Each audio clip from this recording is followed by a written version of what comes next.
Good morning. मैं नीतीश कुमार शर्मा आपके सामने जेएसएससी सीजीएल 2022 का दूसरा प्रश्न पत्र जो नागपुरी का है उसमें दूसरे वीडियो लेकर उपस्थित हूँ, जिसमें संज्ञा की हम लोग पढ़ाई करेंगे।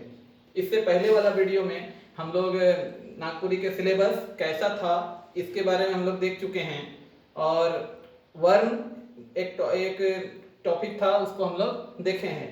दूसरा पहला वीडियो देखना ना भूलें। पहला वीडियो देखने के बाद दूसरे वीडियो में हम लोग आइए देखते हैं संज्ञा किसे कहते हैं नागपुरी में।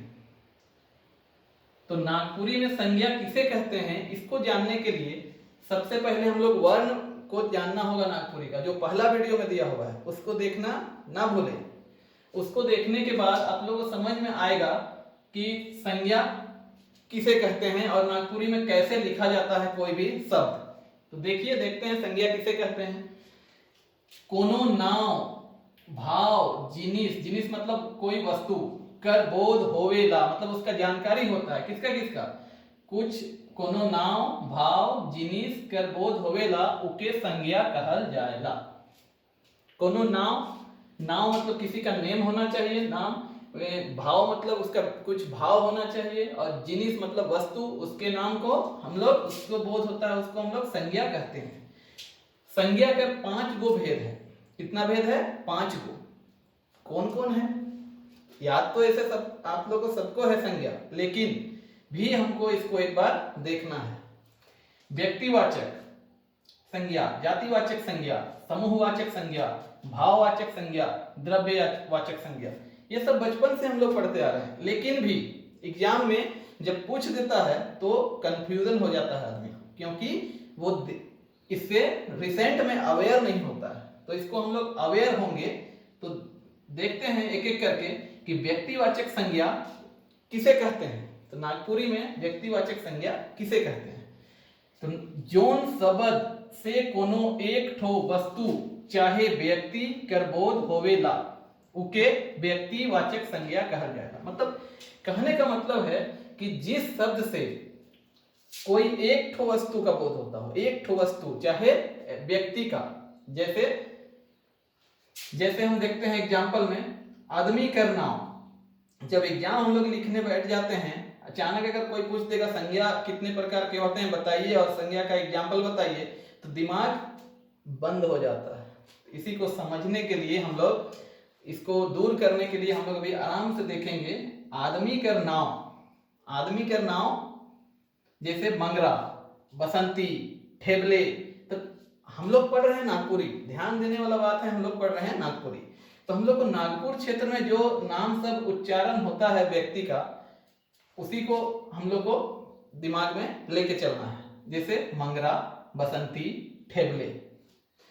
दिशा कर नाव, देखिए यहाँ पर हम एक चीज ध्यान देने वाला बात है कि वर्ण पढ़ाते समय हम इसका चर्चा जरूर किए थे कि तालव्य स का प्रयोग नहीं होता है। ठीक है, यहाँ पर दिशा अगर लिखा जाएगा तो अगर हिंदी में तो ऐसा लिखा जाता है दिशा। तो हम लोग क्या बोले थे कि स को हम लोग क्या लिख सकते हैं? हम लोग दंत स का प्रयोग करते हैं। तो यहाँ इसका एग्जाम्पल हो गया दिशा, दिशा, दिशा। दिशा का नाम पूरब, पश्चिम, उत्तर, दक्षिण, ये सब है। देश मनक नाम भारत, नेपाल, भूटान, ये सब है। नदी, पहाड़, किताब मनक नाम, तो क्या नाम है? तो पाट पहाड़, पाट पहाड़, पाट कहाँ है? नागपुर में। तो गुमला, लोहरदगा और घाघरा वाला एरिया में जो पहाड़ है उसको हम लोग पाट कहते हैं, जिसमें नेतरहाट बसा हुआ है, नेतरहाट का पहाड़। तो पाट पहाड़ है। कारो नदी बहता है यहाँ जो छोटा नागपुर एरिया में। कोयल, तो आमतौर पर चर्चा उसी का होगा यहाँ जिसका हम लोग चर्चा नागपुर क्षेत्र में करते हैं। जैसे रामायण, सहिया, ये सब किताब का नाम है। दिन, महीना, परब, मनक नाम भी व्यक्तिवाचक संज्ञा के तहत आता है। जैसे सोमार, मंगल, करम, सरहुल, फागुन, ये सब। तो एक तरह से हम लोग देखें संज्ञा का पहला पार्ट व्यक्तिवाचक संज्ञा। तो व्यक्तिवाचक संज्ञा में क्या देखे हम लोग कि जौन शब्द से कोनो एक ठो वस्तु चाहे व्यक्ति कर बोध होवे उके व्यक्तिवाचक संज्ञा कहल जाएगा। तो एक व्यक्ति का बोध हो रहा है मंगरा, आदमी का नाम, दिशा एक स्थान का नाम, पूरब पश्चिम दिशा का, एक दिशा का बात हो रहा है, एक देश का बात हो रहा है, भारत, नेपाल, भूटान, नदी, एक ठो पहाड़ का, एक ठो नदी का, ऐसे बात हो रहा है। तो इस तरह से हम लोग व्यक्तिवाचक संज्ञा हम लोग का हो गया। अब हम लोग आगे देखेंगे जातिवाचक संज्ञा।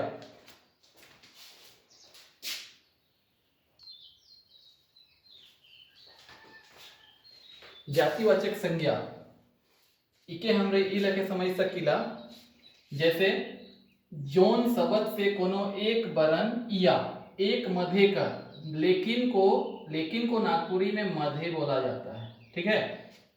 वर्ण या एक मध्य कर जिनिस चाहे आदमी मनक बोध होवे उके जातिवाचक संज्ञा कहल जाएगा। एक मध्य मतलब एक जैसा, ठीक है। एक मध्य मतलब एक जैसा। नागपुरी में मुदा मतलब होता है लेकिन इसको याद करके रखिएगा, इसको याद रखना है सबको। मुदा मतलब लेकिन।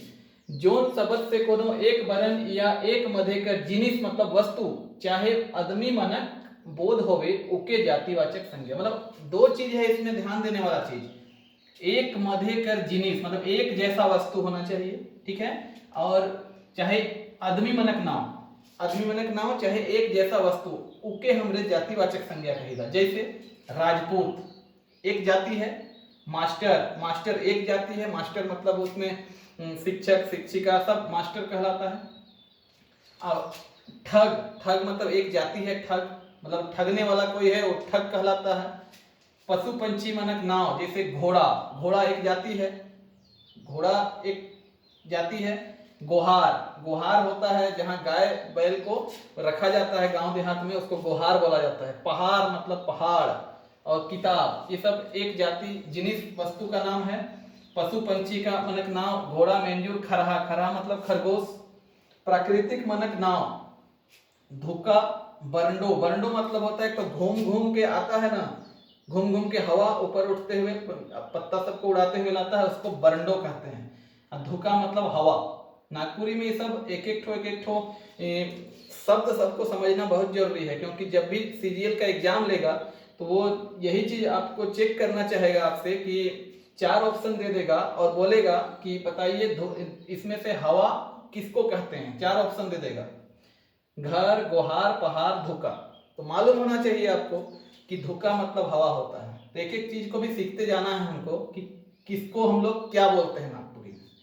तो धुका मतलब हवा, बरंडो मतलब हवा को घूमते हुए आप लोग देखे होंगे, पत्ता उत्ता उड़ाते, धूल सबको उड़ाते हुए लाता है, उसको बरंडो बोलते हैं। आमतौर पर यह गर्मी दिन में आता है ज्यादा। बरखा मतलब होता है वर्षा। तो क्या चीज का हम लोग जातिवाचक संज्ञा बोलते हैं? राजपूत, मास्टर में जाति का कोई नाम बोले तो, पशु पक्षी मनक नाव बोले तो, जिनिस मनक नाव, प्राकृतिक मनक नाव, सब क्या है? जातिवाचक संज्ञा है। अब हम लोग देखते हैं भाववाचक संज्ञा। जोन शब्द से आदमी चाहे जिनिस, फिर इसमें आ रहा है आदमी चाहे जिनिस। तो जिनिस मतलब क्या होता है? जिनिस मतलब होगा वस्तु, आदमी मतलब आदमी। तो आदमी चाहे जिनिस कर गुण या, यहाँ पर सबसे इंपॉर्टेंट है गुण। गुण को ध्यान देना है कि जिनिस का गुण कैसा है, उसका दशा को बोध कराता है, गुण या उसका दशा को, तो उसको हम लोग भाववाचक संज्ञा बोलते हैं। तो ही लिखा है जोन शब्द से आदमी चाहे जिनिस कर गुण या उकर दशा कर बोध होवेला उके भाववाचक संज्ञा कहल जाएगा। जैसे क्या है? उदाहरण को जैसे लिखता है नागपुरी में, भी याद रखना है। जैसे बुढ़ारी, जवानी, ममता, ये सब गुण को बताता है आदमी की। आदमी जवान हो रहा है, आदमी बूढ़ा हो गया है, आदमी में ममता है, उसका गुण को बता रहा है। सहियारो मतलब दोस्ती वाला, और हरियरी मतलब हरियाली को बता रहा है कि घास कैसा है। अगर घास का बात करते हैं, हरा पेड़ का बात करते हैं, तो उसका गुण को बता रहा है। तो आदमी चाहे जिनिस कर गुण, एक चीज ध्यान रखना है, आदमी चाहे जिनिस कर गुण को हम लोग क्या बोलते हैं? भाववाचक संज्ञा बोलते हैं। समझ में आया आप लोग को? हम आशा करते हैं आप लोग समझ रहे होंगे। ठीक है,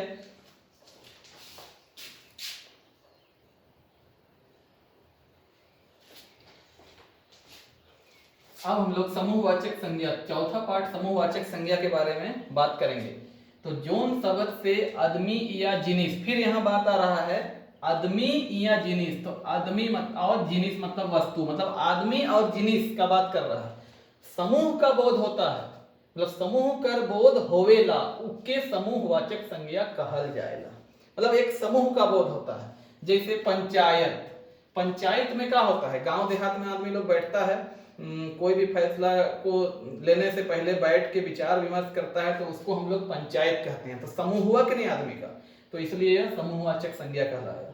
दूसरा जतरा, मेला उला, मेला को गांव देहात में नागपुरिया में हम लोग यात्रा बोलते हैं। यात्रा मतलब होता है एक जगह सब कोई गेदर्ड होता है और मिठाई उठाई खरीद बिक्री करता है, खाता पीता है, एंजॉय करता है, तो ये जतरा। कुधा मतलब होता है एक जगह जमा कोई भी चीज, जैसे नागपुर क्षेत्र में बैर होता है बहुत, तो बैर को एक जगह ढेर लगा दिए तो कुधा बोलेंगे, एक कुधा बैर है, ठीक है। जैसे इमली होता है, इमली को एक जगह रख देंगे तो हम लोग बोलेंगे एक कुधा इमली रखल है। तो एक कुधा मतलब एक जगह ढेरी लगाना। मेला मतलब होता है मेला, जो यात्रा बोले। गोच्छा मतलब होता है एक जगह गुच्छा, गुच्छा में कोई होता है जैसे अंगूर, अंगूर को गुच्छा में देखते हैं हम लोग तो उसको गुच्छा बोलेंगे। जैसे इधर गुच्छा में क्या चीज होता है, आंवला, आंवला गुच्छा में होगा, तो इस तरह से हम लोग गुच्छा बोलेंगे इसको। तो समूहवाचक संज्ञा समझ में आ गया है। अब आएंगे द्रव्यवाचक संज्ञा। जोन शब्द से कोनो द्रव्य नापेक, कोनो द्रव्य मतलब होता है, अभी बताते हैं, नापेक जोखेक तौलेक वाला कर बोध होवे। द्रव्य मतलब होता है लोहा, कोयला, सोना, पानी, तांबा, ये सब द्रव्य है, मैटर।